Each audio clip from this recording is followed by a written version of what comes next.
will be on drugs and treatment of cardiac failure.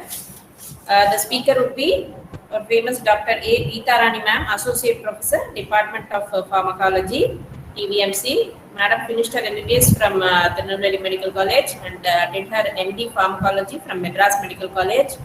As you all know, Madam is a very versatile person with innovative and interactive teaching skills. In fact, this alternative method was developed by ma'am. Thank you, ma'am, once again for helping me in arranging this. And her areas of interest include neuropharmacology and ethnopharmacology. Over to you, ma'am, to elaborate on drugs, names, and pharmacological action and adverse reactions. Thank you, ma'am. Thank you, ma'am, for the nice introduction. So it's a long time to meet you all back, right? So we'll be seeing today on drugs for heart failure. So are you able to see my screen? Is it visible? Yes, ma'am. Yes, ma'am.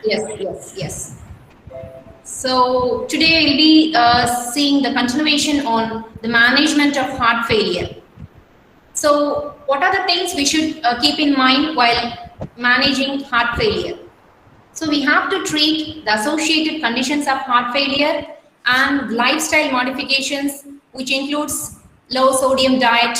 And coming to the drugs can be classified as the drugs which are used in management of chronic heart failure and drugs used in treatment of acute heart failure. And we can also classify as drugs used in treatment according to the stages of heart failure, right?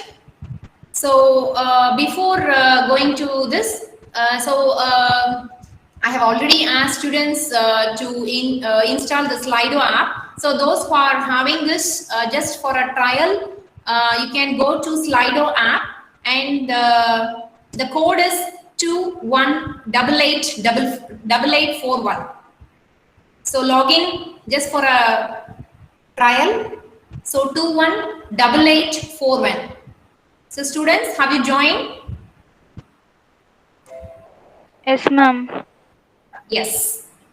So it's just for a fun, right? So you have been hearing the lecture a long time.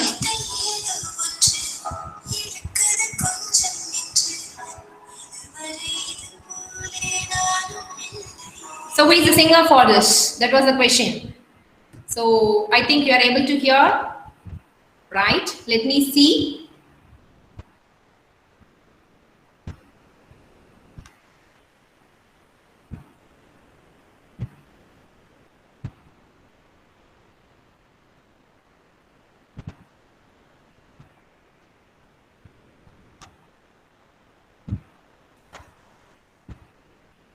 So let me see who has done it, right? So majority have done right, very good. So 4 has tried to log in. So this is the way you have to use your polling, right? So this is for your intro. So now we'll go back to the session, right? So what is the main aim in management of chronic heart failure? So in chronic heart failure, the aim is again, so your aim is to reduce the work of the heart. This is the main predominant aim. And the next one is we have to reduce the mortality, right? So we have to use drugs which prevent the remodeling. So that is the drugs which will be useful in management of chronic heart failure. So again, this is an image. You can see this image. From this image, what can you interpret? Okay. So from this image, what can you interpret? So which group of drugs does it deals with? And you can again put it in the same Slido app with the same. So I'll be activating the poll now. So correlate the concepts from the image. So idhula ennalla irukudho adha vechi you are going to correlate, right? So which group of drugs this is, and idhula irundhu ungalku enna points and the group of drugs vechi you can comment to, right? So go through this. Something is here and about this man, and go through this, and you can put it in the Slido app, right? You can log in.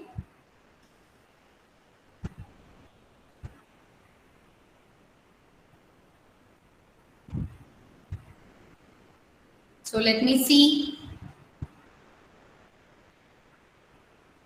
Yes, AC inhibitors. Very good. Shino has done. Oh, why it's diuretics?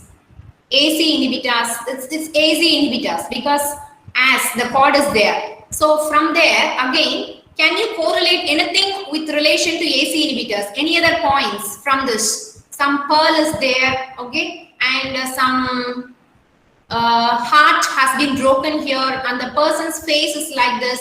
Can you interpret from this the concepts related to AC inhibitors? Edema, very good. Cardiac failure, very good. Cough, the person is coughing, very good. Anything else? Enalapril, so the pearl that stands for, you can remember this group of drugs end with pril, the suffix pril, P-R-I-L. So enalapril, captopril, lisinopril, isn't it? So these are the group of drugs which have a common suffix that is pril, enalapril, captopril, lisinopril, perindopril, ramipril, and so on. So anything else? So Brassy-Cough, yes, hypertrophy. There is no such image showing hypertrophy here. Angioedema, it's written, is right, good. Coughing is given, right, very good. And some have given us, okay, so yes, so I'll be explaining now. So we'll go into this, and here we can see,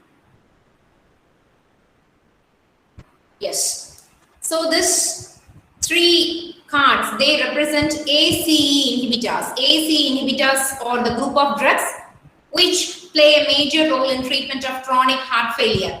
And this pearl represents pril, okay? So enalapril, captopril, perindopril, okay? So these are drugs which have a common suffix pril, which can be remembered from the pearl. And how it treats heart failure mechanism we'll be discussing. So the heart has been ripped here, okay? So the smoke has ripped the cards. So AC inhibitors, one of the drugs, they are used in management of heart failure. And this person has swelling of eyes, and around the mouth he has swelling. So this is one of the major side effects of AC inhibitors. That is your angioedema. Angioedema, which is a life-threatening side effect, which is seen with your AC inhibitors. And this person is, what he's doing, he's coughing. So Brassy-Cough, one of you have written that, very good. So cough is one of the side effects due to which the patient may become non-compliant, right? So this cough will be a dry cough which will be irritable to the patient. So adanal patient vandu drug eduthukana kuda poirum. So cough is important side effect of AC inhibitors. And what this banana reflex? Anyone want to unmute and say? Ma'am, hypokalemia. Excellent. Hyper or hypo? Hypo. Hyperkalemia. Excellent dear. Right. So hyperkalemia. So banana is rich in potassium, isn't it? So hyperkalemia is another side effect of AC inhibitors, right? So these are the major side effects of AC inhibitors. So from this we can understand that. So what is the mechanism by which this AC inhibitors act? So you all know about this renin-angiotensin system, right? So this AC inhibitor will convert angiotensin 1 to angiotensin 2. So angiotensin 1 is normally converted to angiotensin 2 by the enzyme ACE. Okay, angiotensin converting enzyme. So when this inhibitors act, so your angiotensin 2 will not be produced. So what happens? Angiotensin 2, what is the major effect on blood vessels? It causes Vasoconstriction, ma'am. excellent dear, vasoconstriction. So your AC inhibitors will produce vasodilatation. Vasodilatation. So it will reduce the afterload of the heart, thereby it's helpful in treatment of heart failure, right? And another thing, what happens to aldosterone? So aldosterone will not be produced. Aldosterone is responsible for salt and water retention. So again, this will not be produced due to the AC inhibitors. So by blocking this action, what happens? Blood volume will be reduced. So So blood volume will be reduced, thereby it helps in heart failure. Okay, so thereby it helps in heart failure. This is the mechanism by which your AC inhibitors act, right? So now you are clear about this. We'll move on to the next slide. So any other drugs acting on RAS you want to say, you want to add up? Aldosterone antagonist, ma'am. Excellent, dear, excellent. So aldosterone antagonist, right? So aldosterone antagonist. Any other drugs which is similar to inhibitors? Direct renin inhibitors, ma'am. Where? ARBs, ma'am. ARBs. Excellent. Which are similar to your AC inhibitors. Okay. ARC is similar to your AC inhibitors. So angiotensin receptor blockers. Okay. So it will directly block the angiotensin receptor. Okay. So again the same effects. So what happens? Vasodilatation will be there. Again reduced blood volume will be there. Both of which will help in treatment of heart failure. Right. So what is the advantage of ARBs over ACs? No angioedema, no bradycardia. Excellent. No cough, no edema, no angioedema. Because there won't be Bradykinin. Excellent. You're wonderful, right? So no bradykinin will be there, which is seen when AC inhibitors are used. Whereas with ARBs, there will be no bradykinin, so no cough and no angioedema. So that is the advantage of using ARBs over ACs. Then what are the side effects of ARBs? What are the side effects of ARBs? Hyperkalemia. Yes, the same hyperkalemia can be there as with AC inhibitors and hypotension. So these are the major side effects seen with ARBs, right? So the same hyperkalemia and hypotension can occur. So you should be very careful while giving with which type of diuretics?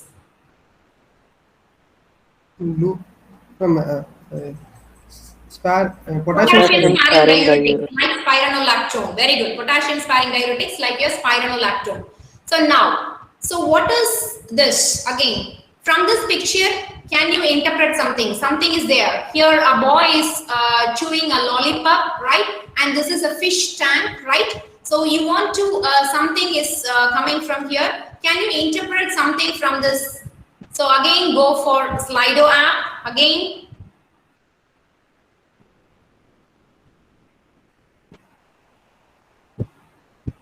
can you interpret something from this? Beta blockers in heart failure. So what's given here from this image? Can you interpret something? Yes, lull. Very good. Hyperglycemia. Excellent. Right. So hyperglycemia. So how you interpret it, I'll be explaining. So lull, lollipop. So it ends with the suffix L, L-O-L. All the beta blockers, they end with the suffix. They end with the suffix L-O-L. Yes. Anything else you want to add? Anything else you want to add? Sympathetic activity, hyperglycemia, ripped heart, bradycardia. So from this, where did you interpret bradycardia? Right? So bradycardia is seen with beta blockers. I asked, from this image, can you interpret something? So here something is, the pump is leaking. So what you can say from this? What you can say from this?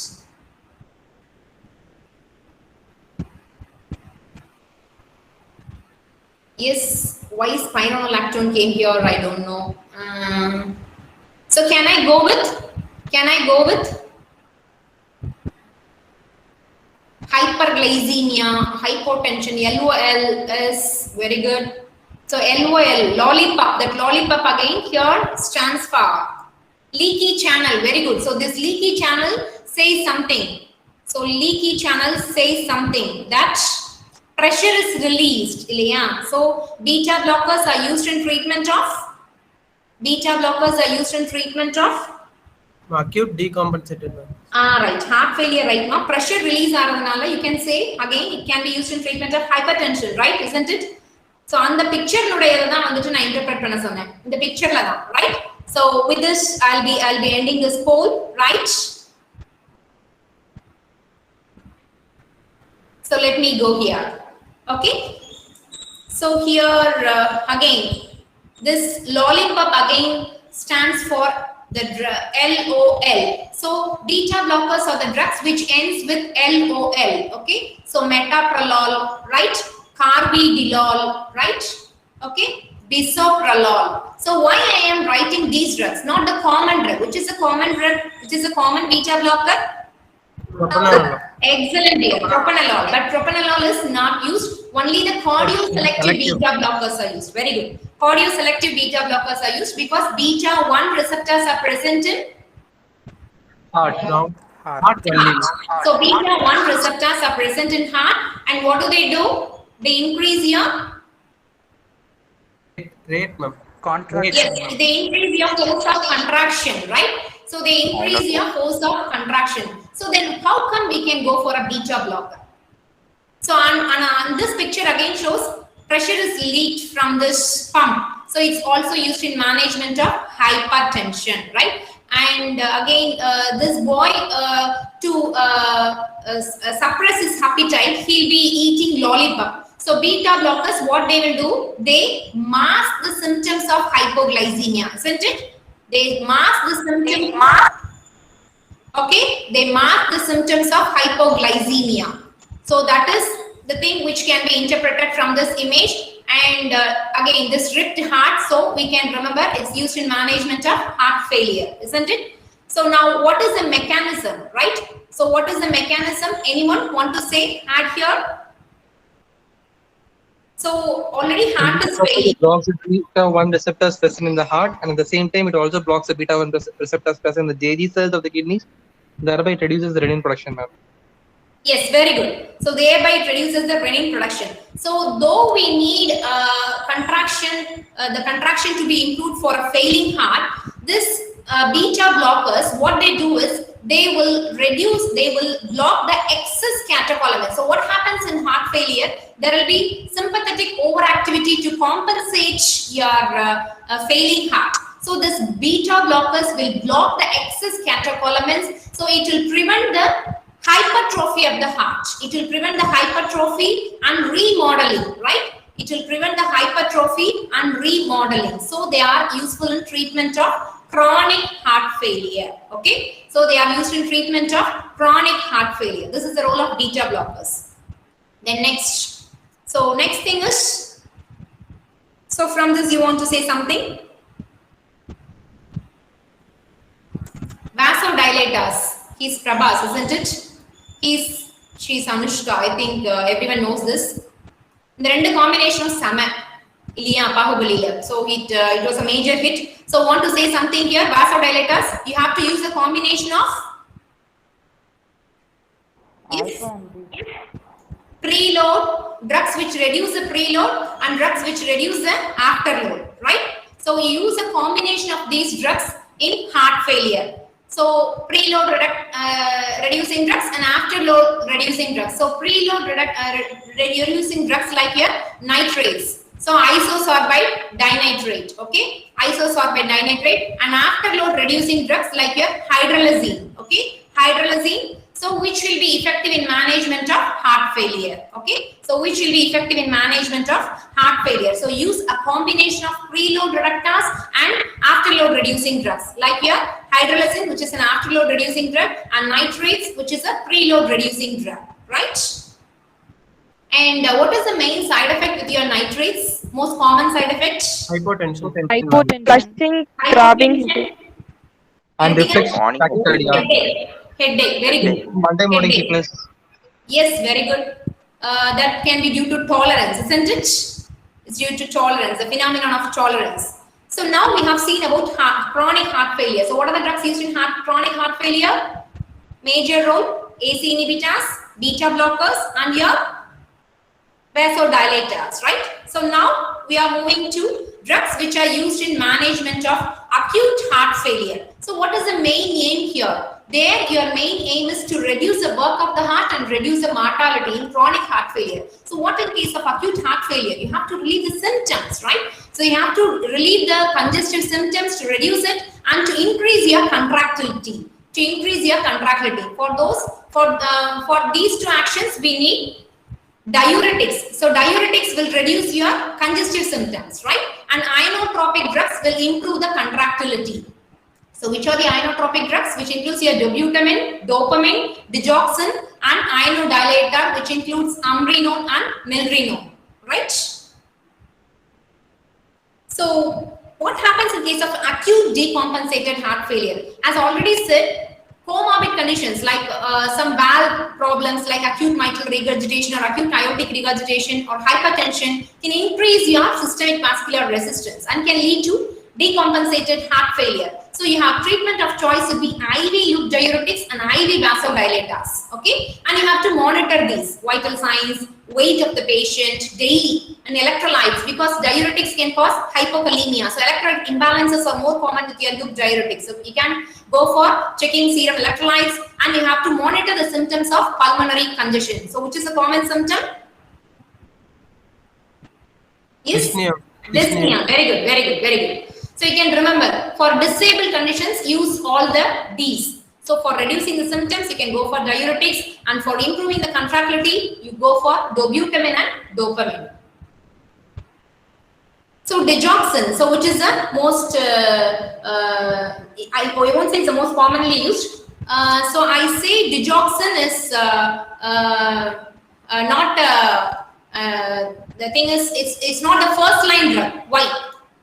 So you'll be answering after your entire session is over, right? So it's not the first line drug. Though it improves the contractility, it's not the first line drug, right? So that will be the question of the day for today's fusion class session, right? So how does your digoxin act? So digoxin, again, so remember this. So he will be the villain in here. So digoxin will block this pump, Na plus K plus ATPase enzyme. And how does this potassium help this? So potassium, he's a survivor, right? He'll help her, right? So how does this potassium help? So when there is hyperkalemia, excess potassium is there, so it will deactivate the pump, or else digoxin will act, or it will act continuously, and side effects and toxicity may occur. So potassium is needed for dephosphorylating this Na plus K plus ATPase pump, right? So what is this pump? So this Na plus K plus ATPase pump, so here you can see 3 arrows, right? You can remember this. It pumps 3 sodium out and 2 potassium in, right? And this is sodium calcium exchanger. So this is another thing which will cause sodium to enter inside the cell. It will allow 3 sodium inside, and it will allow 1 calcium out. Okay, it will allow 3 sodium inside and 1 calcium out. So you remember this, so that you can say how does your digoxin act. So digoxin blocks this Na plus K plus ATPase. So I think this video is not playing. 1 minute. So please look into that video, and again you can answer in the Slido app. So what is wrong with that pump? That is the mechanism how your digoxin acts, right?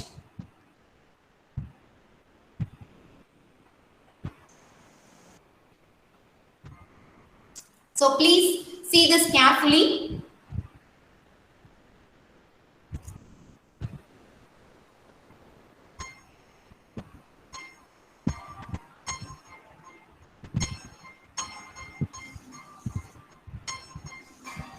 So this is how your digoxin acts. Normally what happens, 3 sodium enters outside and 2 potassium will enter in.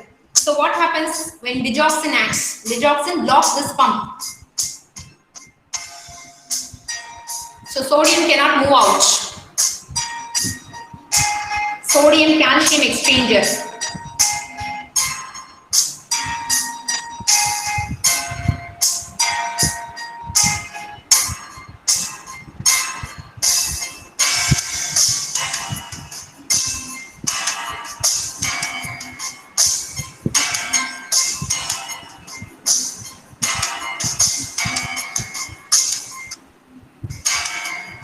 Anybody wants to say? 2 sodium and 1 calcium, ma'am. Reversal of 1 calcium. Excellent, right? So here, what they were in that animation. So what happened? They allow 2 calcium inside, right?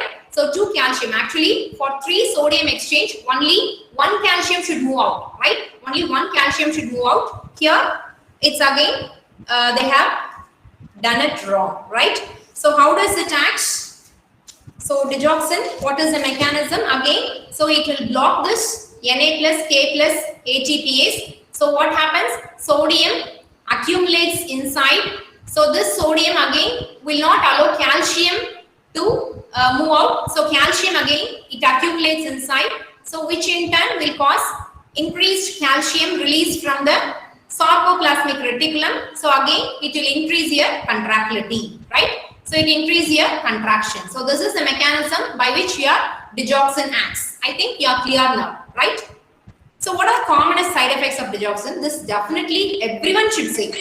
Nausea, vomiting. Excellent. Nausea. In a pharmacology, nausea is so nausea is the most common side effect for digoxin.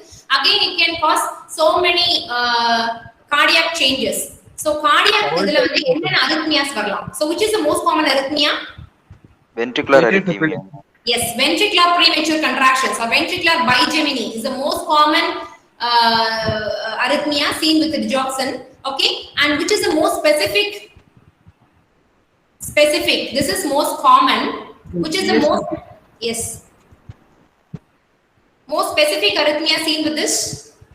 Atrial fibrillation. PSVT, ma'am. Atrial fibrillation. Digoxin is used in treatment of atrial fibrillation. The specific arrhythmia seen with digoxin toxicity is atrial tachycardia with AV block. Because it has got parasympathomimetic activity also, it can cause AV block. It can increase the calcium levels in the cell, atrium. So it can cause atrial tachycardia. It's paroxysmal, isn't it? So paroxysmal atrial tachycardia with AV block is the most specific side effect seen with digoxin, right? And ventricular bigeminy is the most common cardiac, that is arrhythmia, seen with digoxin, right? Then what are the other side effects? So it can cause hyperkalemia, right? And it can, Yellow vision. yes, yellow vision, very good, excellent. Xanthopsia, that's called as xanthopsia, right?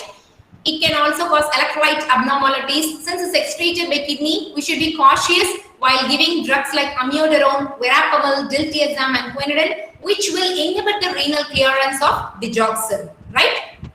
And for treatment of arrhythmias, so for ventricular arrhythmias, lidocaine is a drug of choice. For bradycardia, we can go for atropine, and for digoxin toxicity, we can go for digoxin FAB. Okay, digoxin FAB. Then what about dobutamine? So dobutamine acts on which receptors? Beta 1 receptor. Beta 1 receptor. So it will stimulate this guanylyl cyclase, so adenylate cyclase. So it will stimulate the GS type of protein. So adenylate cyclase will be stimulated. So which will form cyclic AMP, which in turn will stimulate your protein kinase A, which phosphorylates your calcium channels, which again leads to increased force of contraction. Also, your cyclic AMP can cause vasodilatation in blood vessels. So this is how your dobutamine acts, by increasing the force of contraction and causing vasodilatation. So where will you use dobutamine? So dobutamine is used in conditions where there is reduction in ejection fraction and severe hypotension, and when there is end organ dysfunction. Dobutamine should not be used when the ejection fraction is preserved. Dobutamine should not be used when the ejection fraction is preserved. So any other drug which is used in end organ dysfunction, which acts on 3 receptors depending upon the doses? Dopamine, ma'am. Dopamine. So dopamine acts on which receptors? It acts on D1, beta-1, alpha-1. At higher doses, it acts on alpha-1 receptors. So D1, it will increase your renal perfusion, right? It will increase your renal perfusion. By acting on D1, it will increase the force of contraction, right? So this is your vasoconstriction, right? So this is your role of dopamine, right? So next, we'll move on to phosphodiesterase inhibitors, which acts. The mechanism, ultimate mechanism will be similar to dopamine because it prevents the breakdown of cyclic AMP. So cyclic AMP will, if it is more, it will stimulate your protein kinase A, it will increase your force of contraction and it will cause vasodilatation. Okay, so what are the major side effects of milrinone is it can cause arrhythmias, right? And it can cause hypotension too. And coming to the next group of drugs, right? So we have seen this here. So I have given the striated images. So in acute heart failure, so inotropic drugs are used. I stands for inotropic drugs. So and the D stands for 3 Ds. Okay. So remember him as digoxin. So who is the main hero, and even on the dobutamine, and again we can go for dopamine. So these are the inotropic drugs which are used in management of acute heart failure. So though he scores the best in this movie வந்துட்டு அவன் வந்து university டாப்பராக வெளியில வருவான், but settle ஆகிறதுக்கு கொஞ்சம் ஸ்லோவா. அதே மாதிரி டிஜாக்சனுக்கும் சில நெகட்டிவ் பாயிண்ட்ஸ் இருக்கு that you are going to text me in the chat box after your session is over, right? So that's why this is not preferred as a first line, right? Then last, coming to ivabradine. So ivabradine is a drug. How it acts is, it acts on funny current channels in the SA node. So it inhibits the funny current channels in the SA node and it causes bradycardia. It reduces the heart rate independent of your beta blocker effect. So when will you use your ivabradine? So ivabradine is used when the heart rate is more than 70. You have to use, and when all other drugs fail, like your ACE inhibitors, beta blockers, when all these drugs fail, we can go for ivabradine. And this valsartan and sacubitril combination can also be used. Sacubitril is a drug which inhibits the neutral endopeptidase enzyme, right? So this combination, valsartan is an angiotensin receptor blocker. This combination has given an improved survival rate, okay, in heart failure. And to add on this umapatrolat and sampatrolat, these are drugs which are vasopeptidase inhibitors which are used in management of heart failure, right? So to sum up, so for all the class of drugs, that is class 1, class 2, class 3, class 4. So I think you know about this. So class 1 again, what is class 1? Yes, what is NIHA class 1? Yes? Anyone? AC and ARB inhibitors. Yes, Aravind? Yes? AC and ARB inhibitors. Class? Yes? I couldn't hear properly. Is it for arrhythmias, ma'am? No, not for arrhythmias. I'm saying class 1 heart failure, class 2 heart failure, class 3 heart failure, class 4. From class 1 heart failure, it is AC inhibitors or ARBs, ma'am. In case of class 2, we need to give AC inhibitors plus diuretics. No. I'm asking the symptoms. That is class 1 la வந்து dyspnea எப்படி இருக்கும், class 2 ல எப்படி இருக்கும், class 3 ல எப்படி இருக்கும், class 4 ல எப்படி இருக்கும்? No symptoms. Yes, no symptoms. Class 2? Dyspnea mild. Yes, Slight limitation of activity. Class 3. moderate exertion. Class Class 1 three, dyspnea at rest. Right, very good. So for all the classes, you can go for this diet restrictions like reducing the sodium intake and fluid intake. So to less than 2 gram per day sodium and less than 2 liters per day fluid intake.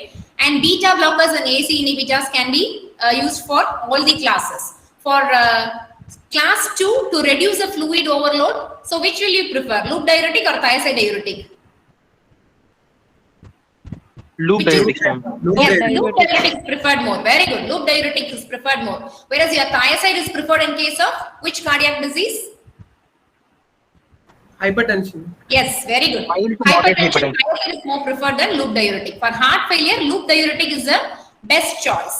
And for class 3, you can add, to reduce the blood pressure, you can add aldosterone antagonists like spironolactone and vasodilator, the combination of preload and afterload. That is here isosorbate dinitrate and hydralazine. And class 4, you can go for inotropes. Like any other drugs apart from the drugs? Yes, dobutamine. And you can also use digoxin. Right. So to sum up, for dyspnea, you have to again start drugs starting with D, especially your diuretic, that is your loop diuretic, right? And for decreasing remodeling, you can go for, that is for preventing chronic heart failure, you can go for drugs acting on RAS, right? Like your AC inhibitors, ARBs. Apart from that, you can go for beta blockers too, which will not act on RAS, it's some other mechanism. And this D stands for, anyone wants to guess? What are the drugs used in chronic heart failure? AC inhibitors, beta blockers, and D stands for? Diuretics, ma'am. No. Direct renin inhibitors. No. Vasodilators. Yes, excellent. Vasodilators. This D stands for dilators, right? So dilators. So for that I have remembered as written as D. So vasodilators, a combination of drugs reducing preload and afterload, right? So with this, I'm ending the session. So this is the question of the day. Can digoxin be given as a first-line treatment for heart failure? If not, No, ma'am. where it can be? Narrow recommended? therapeutic index. Yes. Because of narrow therapeutic index, it cannot be. Yes. Excellent. Ajit, excellent. So narrow therapeutic index. So in the condition ரொம்ப காமனா prefer பண்ணுவாங்க Atrial fibrillation along with Yes, heart yes. failure. Heart failure with atrial fibrillation or flutter, we can go for this, right? Very good. Thank you. So thank you for making the session interactive from your part too. Any doubts? Thank you, ma'am. Thank you for the excellent, animated, and very interactive, innovative presentation. Yes. Any doubts or queries from the students? Ma'am, for digoxin, you said a drug is I couldn't hear you Aravind properly. Ma'am, you see some drug used for digoxin toxicity. Yes. Can you please repeat the name of the drug again, ma'am? Ma'am, I'm not able to clear. Can you hear, ma'am? Gayatri, ma'am. Ma'am, you have mentioned a drug for digoxin toxicity. Can you please put it in chat box? I'll reply you. And sir, I'll be starting the session in the meanwhile. You can put in the chat box. I'll reply you, Aravind. Any questions you can put in the chat box. I'll be replying you. Thank you.